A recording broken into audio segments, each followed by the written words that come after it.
All right, let's head back in time to the ancient Roman city of Corinth. Picture this. It's a huge, bustling hub for commerce, for culture. It's the place to be. But, just under the surface, there's this new, vibrant community, and it's facing a crisis, a really big one, something that's threatening to just tear it apart from the inside out. I mean, think about it. Why would a community totally split itself apart over its most popular leaders? It sounds like something straight out of today's headlines, right? You see it in politics, you see it in sports, heck, even with celebrity fandoms. Well, turns out this was the exact problem a young church was dealing with way back in the first century. And that's really what it boiled down to.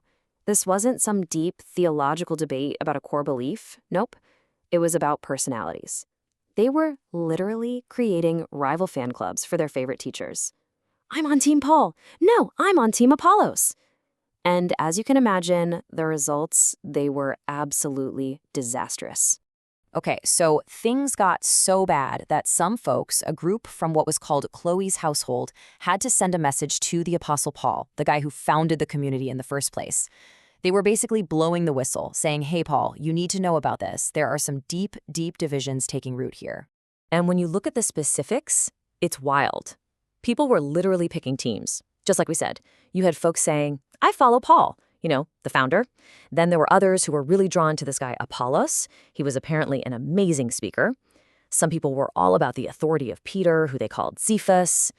And then you get this last group who kind of smugly, claimed they were above it all, saying, well, we follow Christ.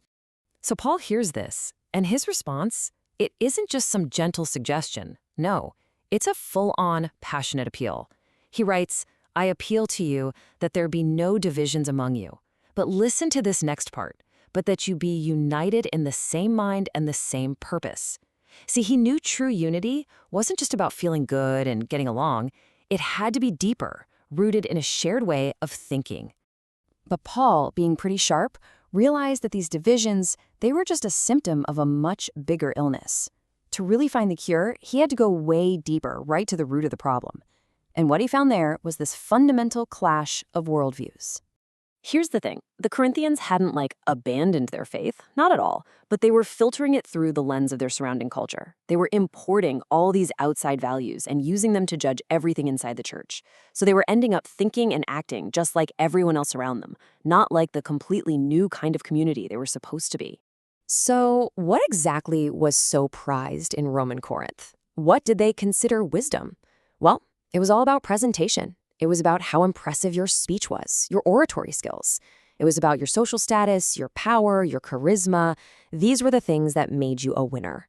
It was basically a culture built around celebrity speakers and some pretty fierce competition.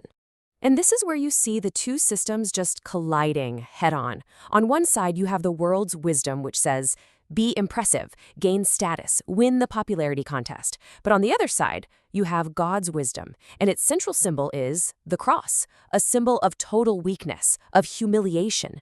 I mean, you can't get more opposite than that.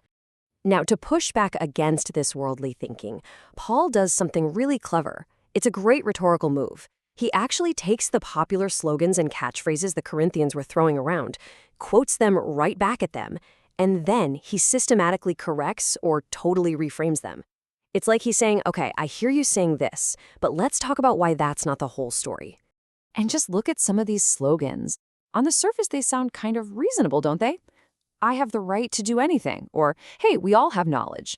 But Paul takes these little bits of Corinthian pride and bravado, and he just peels back the layers to show how they were actually being used to justify selfishness, division, and plain old arrogance. So what's Paul's big solution to this massive clash of values?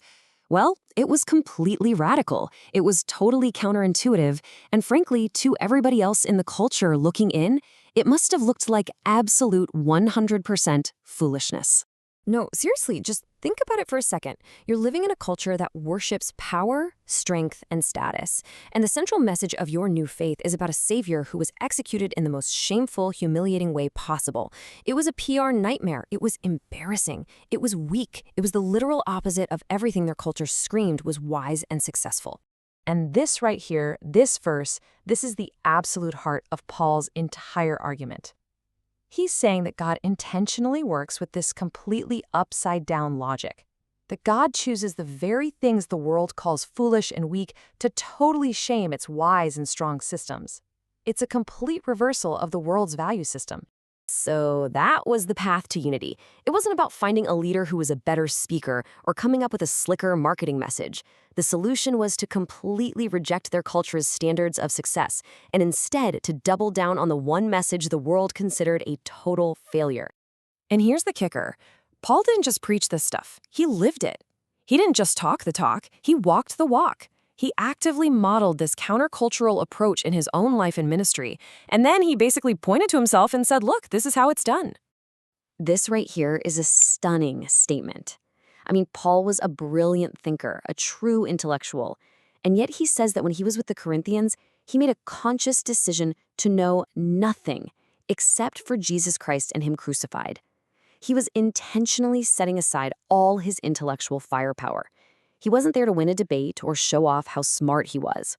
He made a very deliberate choice. He flat out rejected using what he called lofty words of wisdom. He rejected trying to impress everyone with his personality, which was the go-to move for all the celebrity speakers of the day. Instead, his focus was laser sharp on that core message, and he relied completely on a demonstration of the Spirit and of power, not his own clever arguments. And his reason for doing this was absolutely crucial.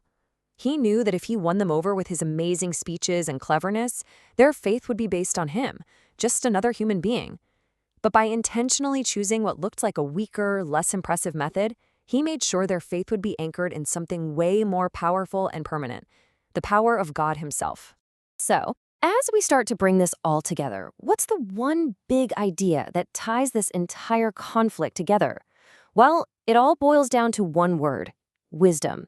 It's a battle over the very source and definition of what wisdom even is. And get this, the word wisdom shows up 21 times in just the first 4 chapters of his letter to them. 21 times! That is not an accident. Paul is relentlessly, intentionally hammering this one point home again and again. You are all fighting over the wrong kind of wisdom. That's the bottom line, right there. The whole conflict was a battle over this one question. Is wisdom something you achieve through status and a silver tongue, like the Roman world believed? Or is it something revealed by God, something you find in weakness and humility? This was nothing less than a battle for the mind and soul of the entire Corinthian community. And in the end, Paul sums up his entire goal, his whole mission, with this one powerful line. He did it all so that your faith might rest not on human wisdom, but on the power of God.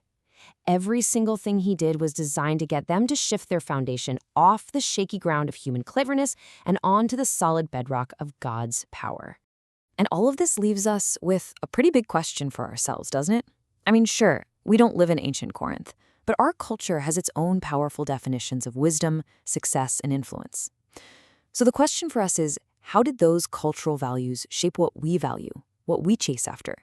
And maybe most importantly, what are the things that we might be tempted to divide over today?